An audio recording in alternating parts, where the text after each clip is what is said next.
Hi, welcome to the October Verse Virtual Reading. And if you haven't been here before, it's a congenial group. Some of the same suspects every month, and a few new people show up. So it's great to see you. And today we have three terrific features: Cynthia Hogue, Jeannie Roberts, and Tom Montag. And we're going to start with Cynthia Hogue.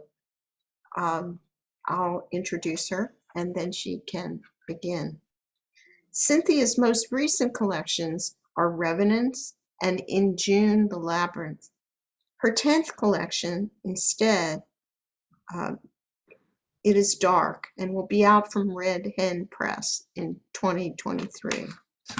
Her translations, both with Sylvain Gallet, include Fortino Samano, The Overflowing of the Poem, from the French of Virginie Laluc and Jean-Luc Nancy, which won the Landon Translation Award from the Academy of American Poets in 2013, and Nicole Brassard's Lointain, forthcoming from Omnidon in 2022.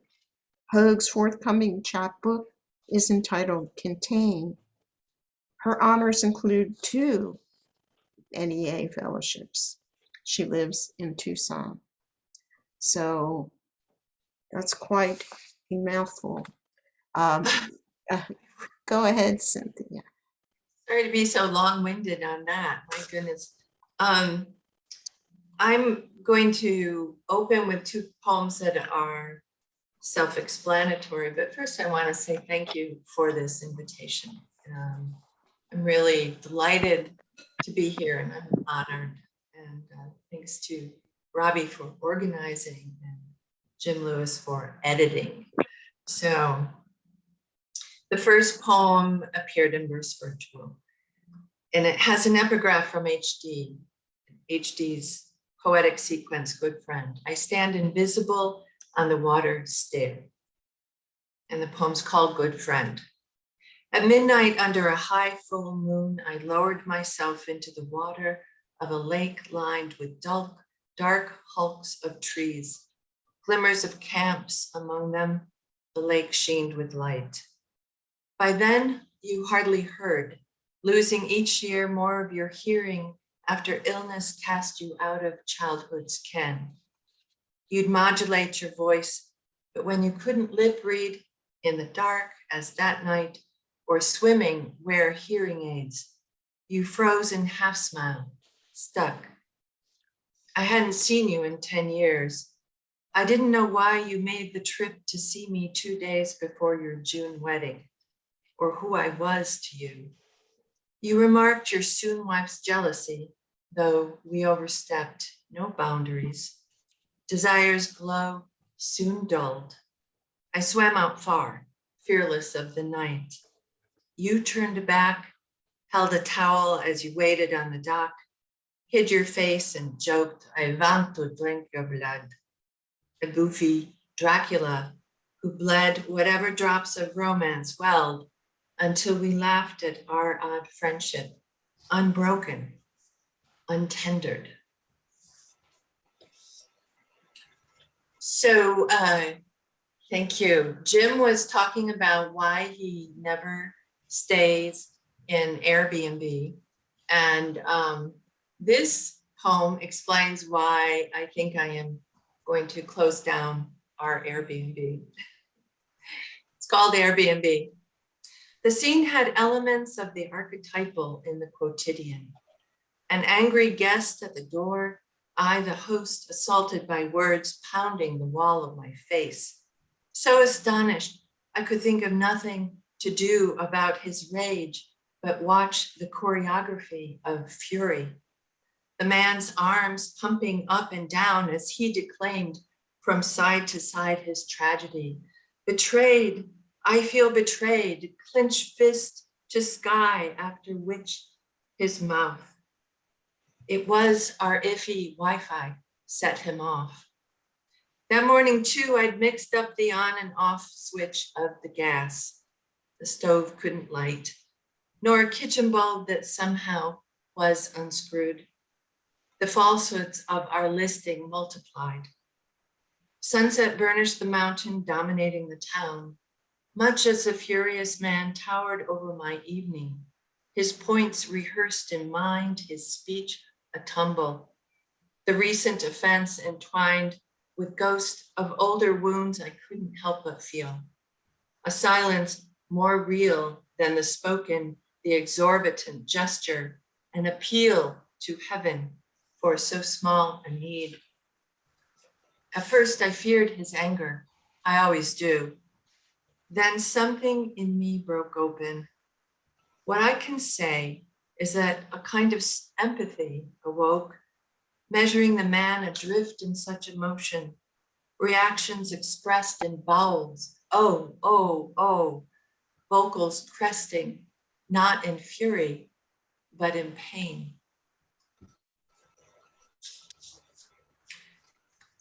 Thank you. So this next poem, I will give a little bit of context to. I was invited to participate in a project that was going to explore the conjunction of science and scientific research and humanities, or in this case, poetry. And each of the poets, we were paired American or North American and African poets.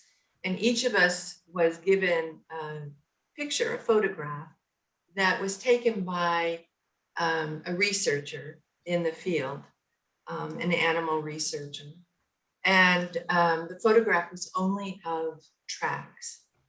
So there were two sets, tracks in sand in the Sahara and tracks in snow in North America.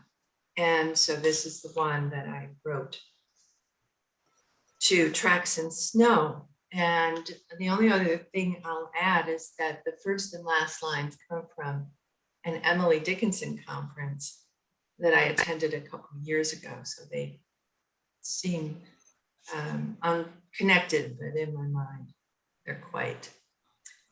A mouse made this snow track. A hymn does not move in a linear way, and nor does the deer mouse that wends a path across the field of fresh snow to scrabbly pines at forest's edge. The single track looks like the pearly poppet beads mother threw on the oak dresser she'd painted bluish white, which I scavenged and lost. To cross the white expanse is mighty effort for a mouse who has no cover all the while. Every step in snow's a hop for him. And if in storm, the cup his body makes fills up before he leaps again. Each narrow ditch that follows from his tail, marking the space like silence, talk, also fills. Up close, the little mounds are half in shadow in the low sun of a winter afternoon, until the mouse reached the woods, where the tracks obscured, so much like the idea of faith in a hymn, which cannot force belief in the thing it sings about. The trail etches along the light-struck wood before it veers, not to prairies of switchgrass, blue stem, or the tall grass meadows dominated by northern pin oaks, but to darkness, inscrutable, precarious, as compassion is one of the ineffable experiences I cannot put in words. Beautiful. Thank you. And this last poem, I'll give a little context to too. It's from the forthcoming book of poems, Instead It Is Dark, which has its roots in my husband having a heart attack, a massive heart attack some years ago. And as he was in the ICU, and it was touch and go for a little bit, this was the first poem that I wrote coming out of a very long dry spell of writing. And it's a story that my husband told me before about growing up in post-war France in when there were great food shortages. He was born into occupied France towards the end of the war, and there was great deprivation after the war around Europe. And he told me a lot of stories, and there's a number of them that became poems in the book. But what was strange was that I hadn't thought I was listening to him. And I realized as these poems started coming that indeed I had listened to him. He tells me I changed some of the details, and I confess I did. After the war, there was no food. As a boy, the man dreamed he lay in a box of mineral salts, ruby, amber, quartz clear. He imagined eating the raw meat of the goat whose milk he sucked as newborn. Death was his mother, match thin and unsmiling. He loved her fiercely, voraciously, bleeding into her sad face as he nursed. Starving, the boy grew tall but not straight, so lean the wind might sweep him off. Lately, the man returned to the Forêt de Chinon, which did not comfort him. So many trees harvested, he lost his way. Hunger was all he'd known when, a long time ago, he pleaded for Death, his mother, to feed him. He bent to touch himself because, after all, Death would not. Thank you.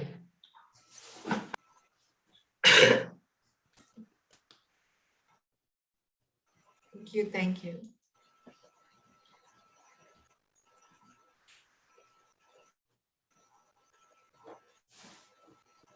I'm stunned. I'm stunned. I'm sorry. I just lost myself for a minute. All right. Our next reader, thank you so much for that beautiful set of poems. I could listen all day. Our next reader is Tom Montag, and his books of poetry include Middle Ground, The Big Book of Ben Zen, In This Place, Imagination's Place, and 70 at 70. His poem, Lecturing My Daughter in Her First Fall Rain, has been permanently incorporated into the design of the Milwaukee Convention Center. He blogs at The Midwesterner. With David Graham, he recently co-edited Local News, Poetry About Small Towns. Take it away, Tom. Thank you. I will say amen to everything Cynthia said about Jim Lewis and Robbi Nester and this series. So thank you for hosting us, and I'm honored to be asked. If I didn't hear voices and eavesdrop shamelessly, I sometimes think I wouldn't have much to write about. This is George Cadman writing home to his wife during the Civil War. George Cadman was my wife's great-great-grandfather. I'll read two of his. We expect a change here before long. What's up, none of us know. They are building a fort in camp. Extra guards are out. We are out today on picket duty 2 miles from camp. I am on the reserve. We are not allowed to play cards or sleep while off guard. We are not allowed to put off our equipment or put down our guns. I write this with my rifle across my knee. I find the more a man has here, the worse it is. The more he has to pack. It is useless for us to make ourselves the mules. I have a series in an Iowa's farmer voice as well, not exactly my father's voice, but not exactly not. This is A Neighbor Hailed Out. He doesn't live that far down the road the way we measure. He is a neighbor, and now his crops are wiped out by hail. What could I say standing with him in the middle of a shredded field?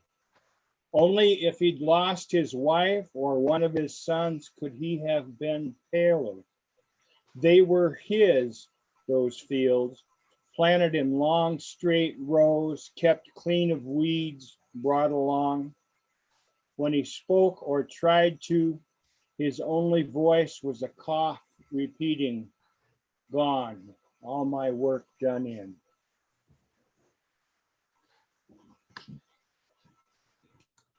After the funeral. Grief is the useless sentiment.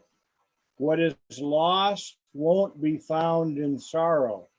The sun reckons the length of days, the moon she takes the nights, and whether we grit our teeth or come to tears, the world turns, a wail of voices no more than wind. To clench our fists, pound them bloody in our distress, gets us only bloody fists. We know it, and yet how we must protest.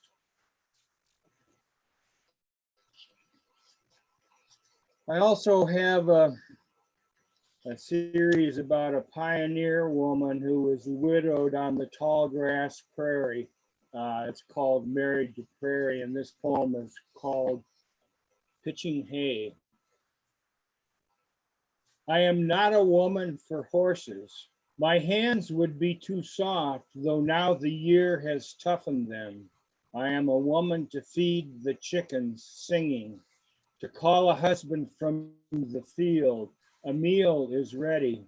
Instead, the hay is relentless like heavy rain, and I must pitch it enough for winter. This wagon load will end the day. To take the horses to the barn, then milk the cow. I must cook supper, and after I will send the children to the loft and let my bed embrace me. She talks about living alone. Yes, I do expect him to come riding back through grass so deep and thick it hides a man on horseback. Every day I watch and wait, watch and hope to see him part the sea around us. I am a woman alone with children, and still the grass is seamless, and still I feed the chickens, and still I hope. And when my hands cup each other, they must find a comfort all their own.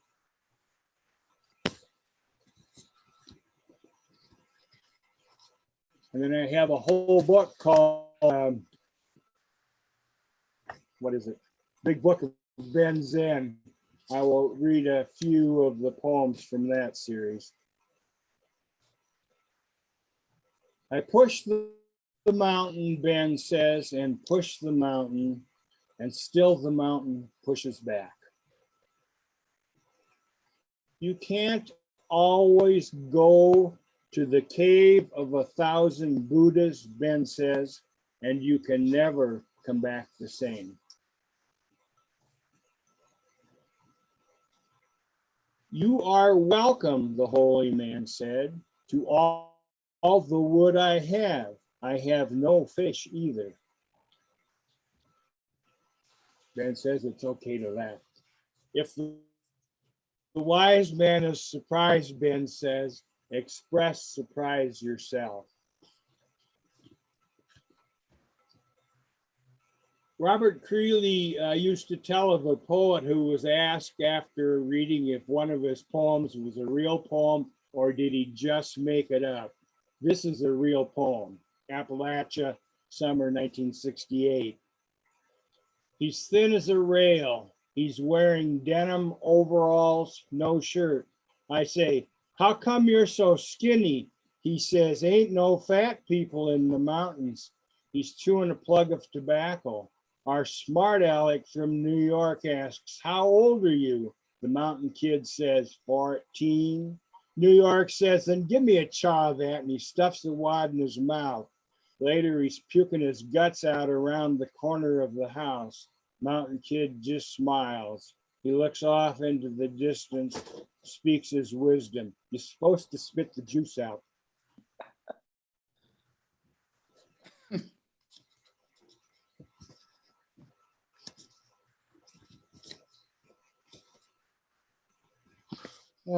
Here's the title poem from my collection of old poet poems. He's not really me. He's even crankier than I am. This is called Imagination's Place. Old wood of his desk marked with the weight of his amazement. Stained dark, it is weary of his bad habits. Yet they are in this together, one of them leaning on the other, one of them pushing back. The edges dissolve. He is the tree it was. Wind in his leaves now. They are set to fly from here. They are set to cry, to laugh. There is no turning back.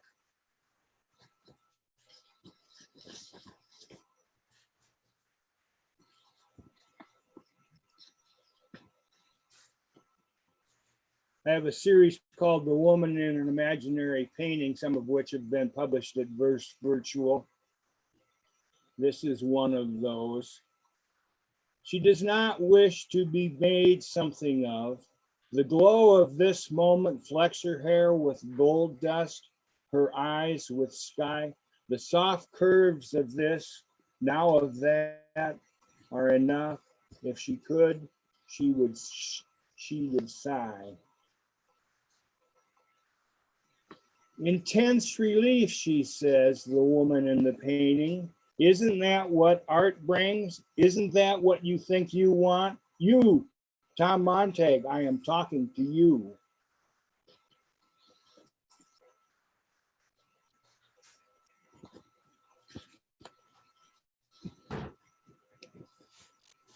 I'm also working on a series called The Old Monk Poems, who is distinct from the old poet and distinct from Ben Zen, and I can hear the difference, even if you can't.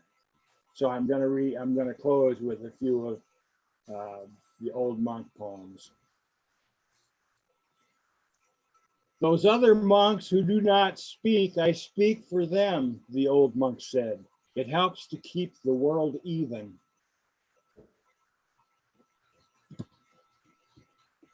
The best teachers are slow learners, the old monk says. Sometimes at night, the old monk says, I light my lamp and confuse the moon.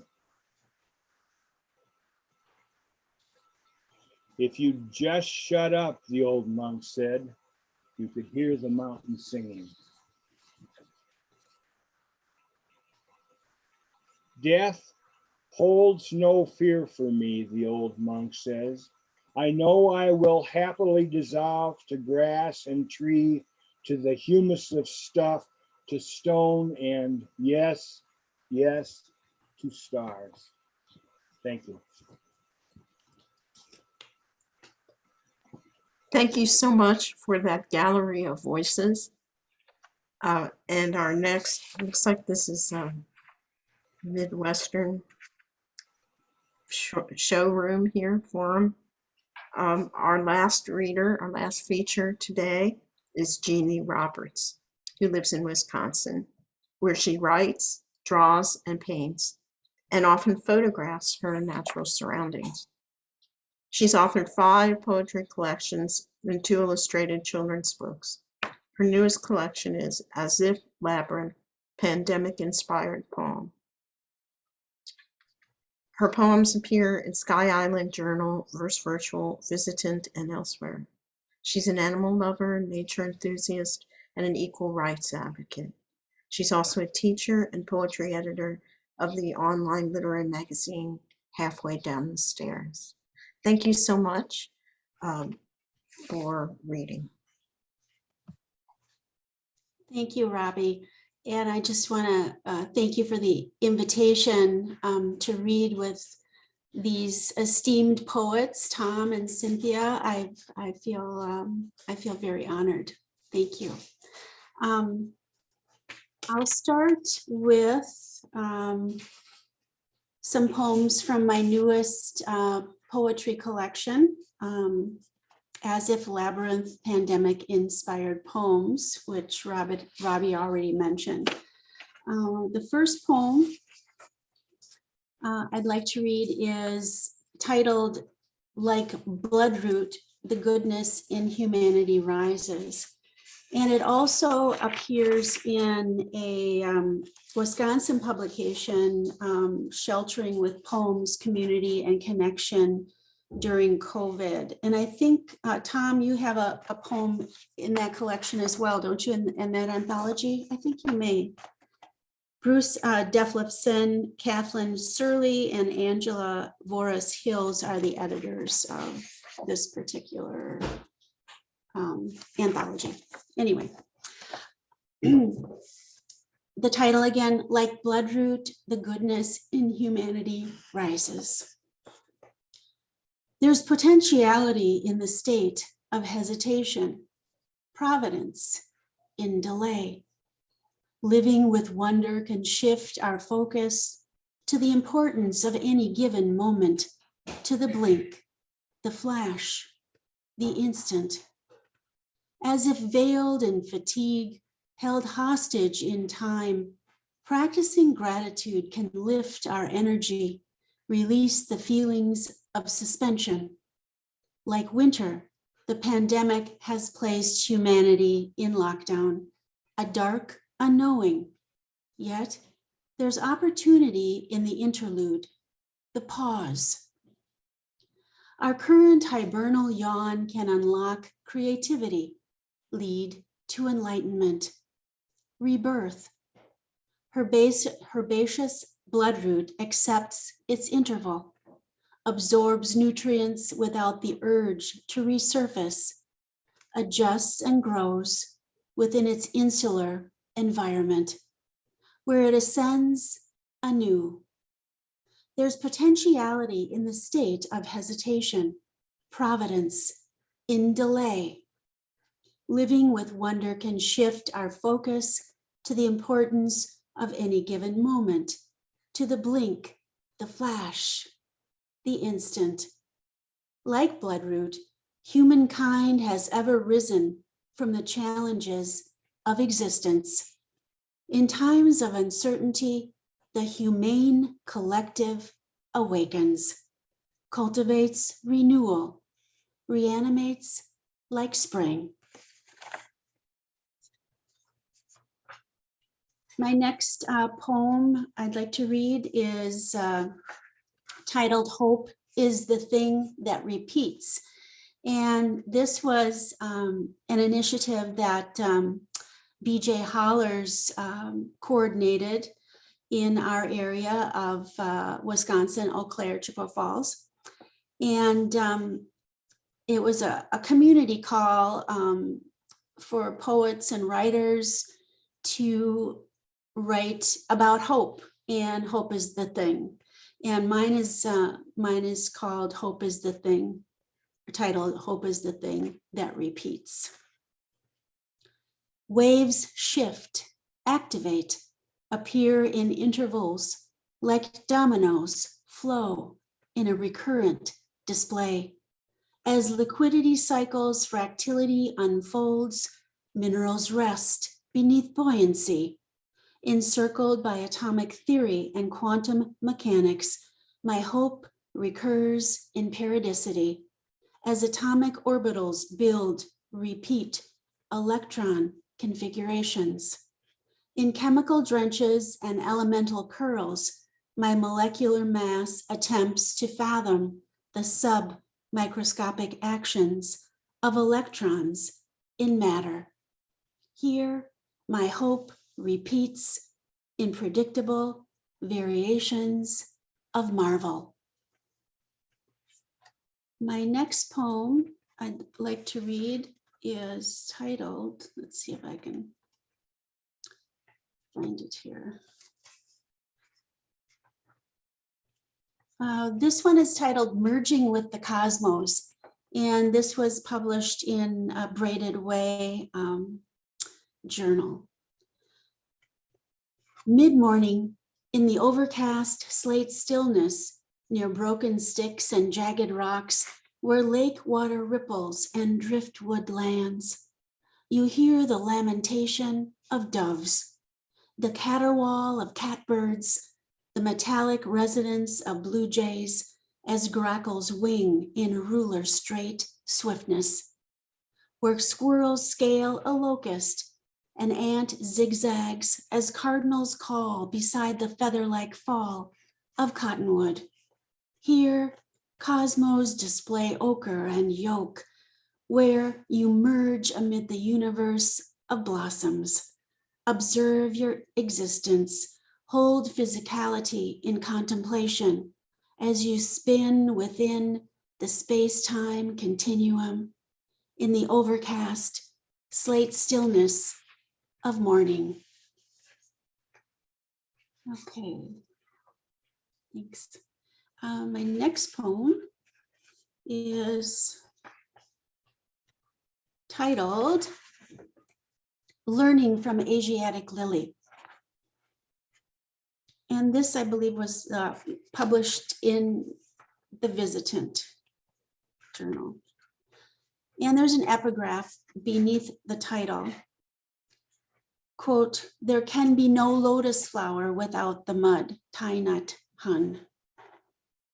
As the red lick of sunrise brightens the air, you stand near sheets of greenery, pause beside pillows of hosta and moss, witness where love lands to kiss lilium lips, slick with dew, petals glow as tongued bulls greet wasp, answer beetle, respond in kind. You too were once kissed, warmed in morning light. Here, emotions drift, shift as you sort through memory, contemplate love's complexities, like panning for gold, extracting aurum from pyrite, authenticity from tinsel, truth from falsehood. You come to believe there can be no lotus flower without the mud. Perhaps the embodiment of love resembles our natural world. Fleeting moments, small offerings, energetic nectar filling, emptying our bowls, like the seasons where flow exists without expectation, push of promise. In this perennial garden, color reaches with the scent of invitation. Vibrancy holds lessons of living in the now, urges us to release the past, embrace our significance, illuminate the air with strength, acceptance, like Asiatic lily. Okay, thanks. Let's see. I still have time, Robbi, for a few. No, nope. I think that's it. That's it. Okay. Thank you. All right. Thank you so much. Thank you to Jeannie and to Cynthia and Tom for a wonderful set of feature readings.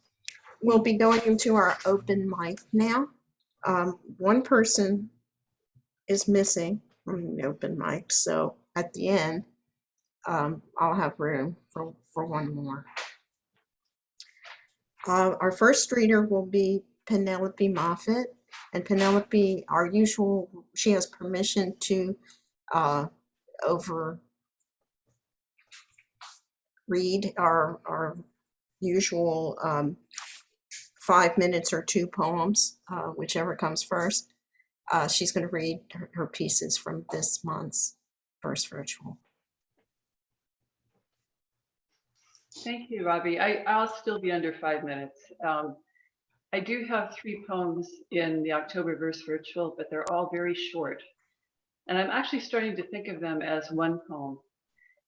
If anybody has an idea for an overall title, please tell me. The poems are from my friend Jane Culp. She's a really extraordinary painter who lives in the California desert. The poems are for Jane and for her beloved Dick Vogue, who died in August. Who helps who? My friend, whom I've come to help in her grief, feeds me cherry chocolate chip ice cream after dinner, recommends walking in the desert before the heat rises, mentions road runners and warns about fire ants, offers her painting studio so I can write and read for a few hours before we begin the job, if there is a job, the house already tidy, mountains of paper moved, pathways clear. Sleeping on her side of the beloved's bed while she dreams down the hall, I am awakened by his watch sounding its alarm at 2:22, near the hour he passed on her birthday 2 weeks ago.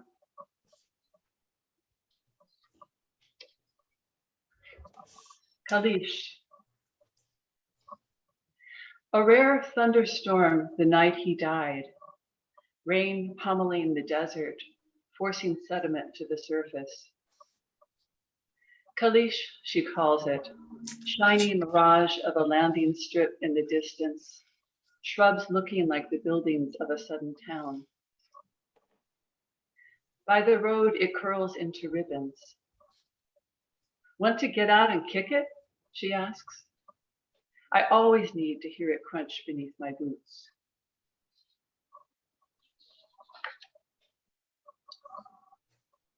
Fretwork, he wrote at the top of the page, and then nothing more. On the back of the notebook, prices for saw blades, phone numbers, the date and time of an Alzheimer's talk.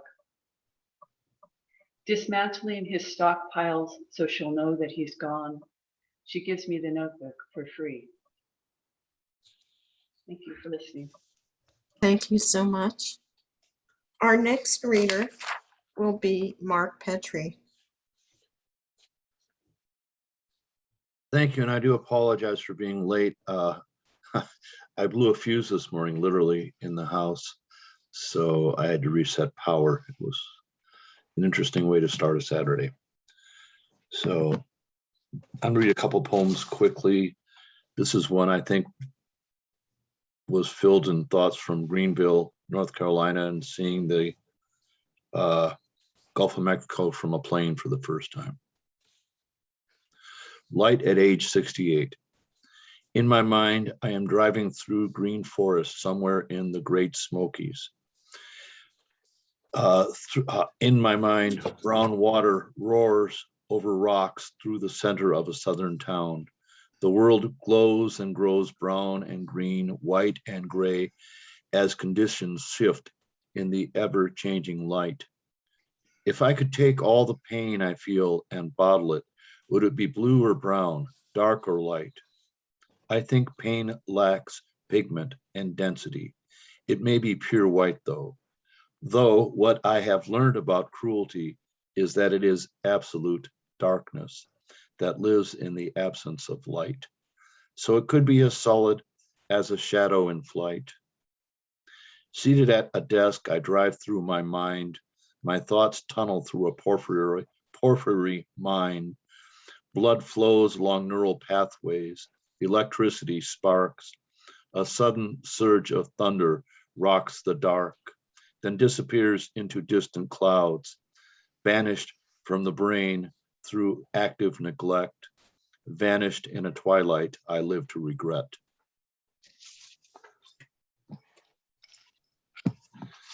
And thank you. This is a poem I've never read in public before, and it's one of my favorites. I'm really upset with what's going on with the oceans. This is one I wrote back in 1999. It's called Atlantic Dawn. I wrote it in Fort Lauderdale. The ocean reflects the sky like a bowl of floating camellias. Small perfect waves barely break the placidity of the surface. In blue, rose, orange, and steel gray that comes of nothing.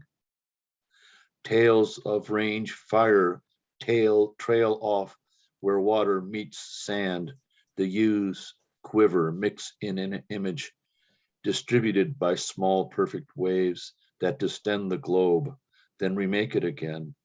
The marigold sun appears above a bank of soft clouds. Tendrils of light burst to paint the day. Pink light thrown out like petals showers the sky with a path for the living. Colors melt together.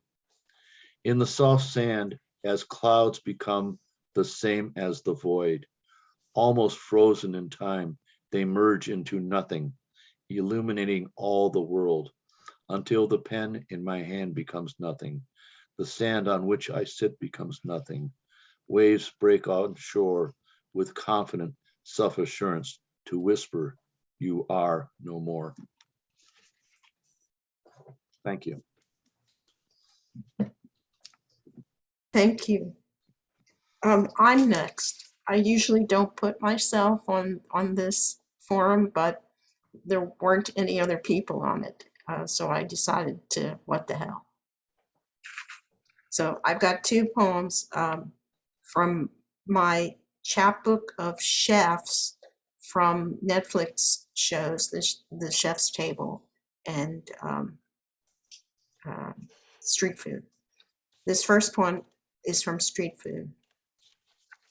Toyo, small man with a big laugh, enormous presence. He declares, I'd rather be the head of a chicken than the tail of a bull. That's why he chose to be a street cook in Osaka, renting the makeshift stall rather than a chef presiding in starched whites over someone else's stove, a dozen sous chefs at his command. He'd rather insult customers, order them to bust their orders, wash their plates, eliciting delight with every takedown. For this, they stand hours in the heat and rain. They've come to watch him hold a blowtorch in one hand, stirring tuna with the other under an open flame.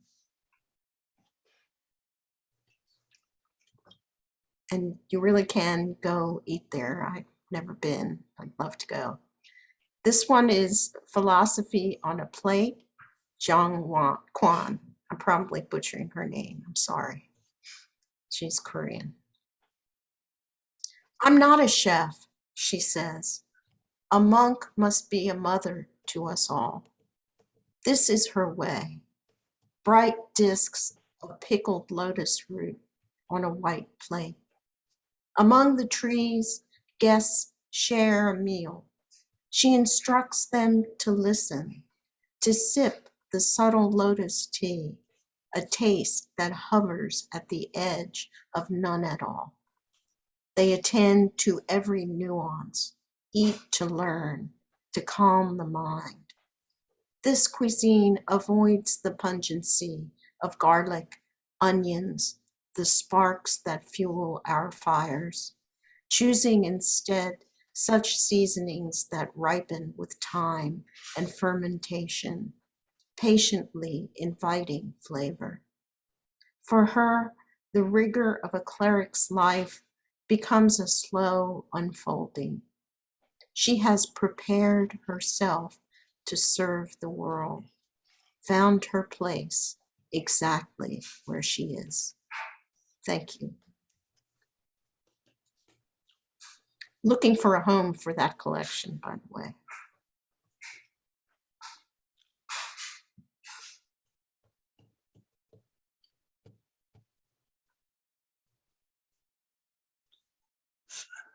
So Robbi, can Yes, you hear me? Yeah, am I able to read, or this is Jefferson? A couple of weeks ago, I requested that I'd be able to read a poem or two, but maybe I'm you didn't get that. sorry. No, I didn't get that, or I needed to be reminded because my mother used to say my head is a pompoon, meaning a pumpkin, and I think that it is even more now than then. So I'm sorry I missed that, and I already gave permission to someone else to read.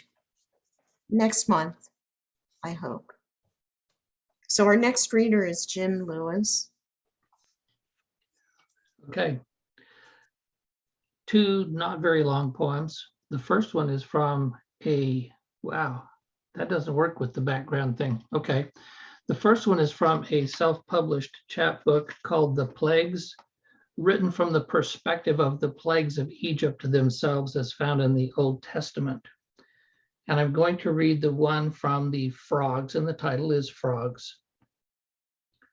Blessed to live in two worlds, the bloody rivers didn't bother us. In fact, they were a blessing to the millions of waiting eggs, no ferocious fish devouring our descendants.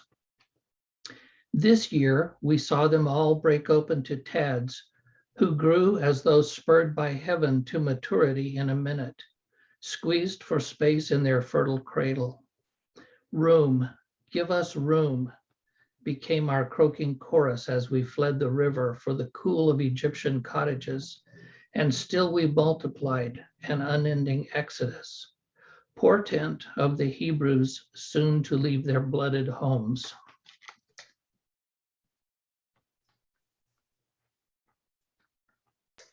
Done already? And I have one from my new book called Leave a Light On. This poem is called Fusion, and it's about brothers and families. I finally understand the term nuclear family. As memories on top of regrets, years of neglected feelings press harder and harder on the center of my soul until dreams dripping radiation explode in my nights, flashes of when life was, if not good, at least better, when innocence was 8 and unaware of the bomb about to be dropped. Fusion, fission, fragments of failure run through me, through him, like white atomic heat, tearing us, melting us, nothing but ashes left where emotions ran dry. Does it matter at all that 40 years later, I know him in name only, recognize nothing about him, only feel the small pull of electrons in orbit, looking for completeness, for familiar, for family.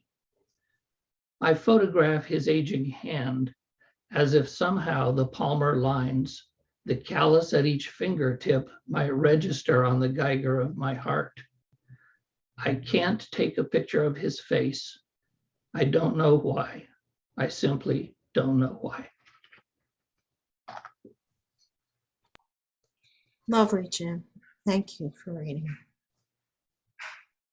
Our next reader is Kenneth Weene, and I believe that he's new to First Virtual, so glad to hear from you, Kenneth, if you're still here. He is. You need to unmute, Ken. Yes, and there I am. Okay. Can you hear me?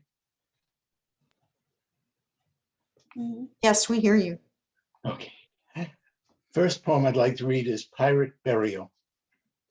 I carry memories like canvas-wrapped pirates to the tidal marsh where the sea has ebbed and left scurrying crabs, sea cucumbers, and wood worn gray as worrying thoughts to be buried before the next high tide.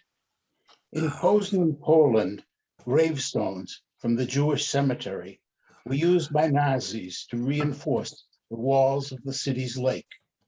No Jew to remain, all memories removed. During that war, a sailor and his wife lived in our spare bedroom and half bath. He played with me, a toddler, tumbling on the floor, stealing my love, holding me in great swooping arms. I cried when the sailor was deployed, no longer available for pony rides or somersaults, no longer there for me. Years later, I met the sailor again. A quick visit at their home on Long Island, still married, children, happy together. A patch covered one eye, lost somewhere in the Pacific. His arms shrunk from memory. Old and young men and women The Jewish slaves persisted in the cold lake, burying those gravestones, burying those memories, burying all traces of families, of generations. They, in turn, were buried in ditches. Never hypocrites, just bureaucrats. The Nazis erected no monuments, no stones, just recorded numbers instead of names. I wish that sailor had carried me like the great stork of Polish folk tales on his back to a new country. I cried again that evening, knowing he had not. How has that memory resurfaced? Better to add ballast to hard sails. Pirate ghosts can steal something more valuable than gold doubloons and pieces of 8. And for my next poem, it's called Barrel of Crackers. Honey butter biscuits, apple pie, chicken dumplings, Americana, bric-a-brac kitsch from the country store. Tell war stories and brag of freedoms. Remember when gas, only a quarter, came with green stamps and free air. Red, white, and blue, no blacks, Asians, browns, only real Americans who look like me, you, John Wayne, movie heroes, strong, silent men, women who wanted avocado appliances, and fathers always knew best we had God, guns, the almighty buck. Buy a sign for a one-hole outhouse, an American flag, don't tread on me. Tomorrow I'll avoid the scales, injustice weighs heavy-hearted. They sell statues of Robert E. Lee. I buy candles and a kerosene lamp. Beside a golden door, someone has locked out our server, who brings pancakes, bacon, coffee, and yes, the cornbread is really made from scratch. And thank you. Thank you so much, Jim. I'm sorry, Ken. You're very welcome. Trying to talk to several people at the same time. Okay. We'll have an extra reader today, but before I get to her, I'm going to ask Jeff to read because I apparently forgot to put him on the list and he asked me to do that. So I will go ahead and let him do that now. I can wait till next time, Robbi, No, if you you go want. ahead. You go ahead. All right. Let's see. I'll read 2 poems. The first one is I sometimes get inspired to write from songs, and this was started off by an old song called "I Won't Dance, Don't Ask Me." Blog not. I won't blog. Don't ask me. I've got nothing to say except this: a rising tide lifts all yachts, or this: no jobs on a dead planet. See, nothing but ineffectual liberal aphorisms. Someday, anybody can say anything. I'd blog about Scooter, my old gelding, who'd get a boner while biting our mayor's ass. Look, shrieked my sister, it's pink and black. Or I'd gossip about famous poets, the one who snorts like a rhinoceros when he reads, and the one who revised his anthologized poem, changing the line, "We must love one another or die," to "We must love one another and die."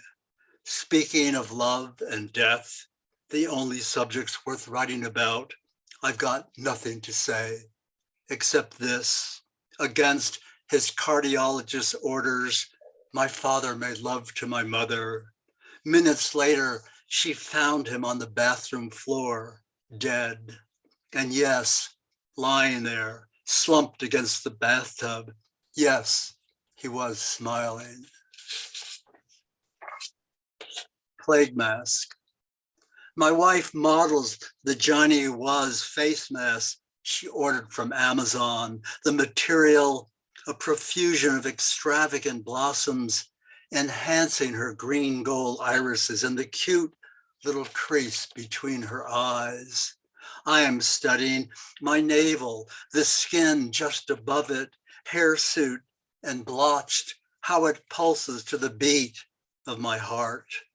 I never understood Newton's first law of motion, but the fourth law of motion, which I just invented, promises the heart will always persist in its state of uniform motion.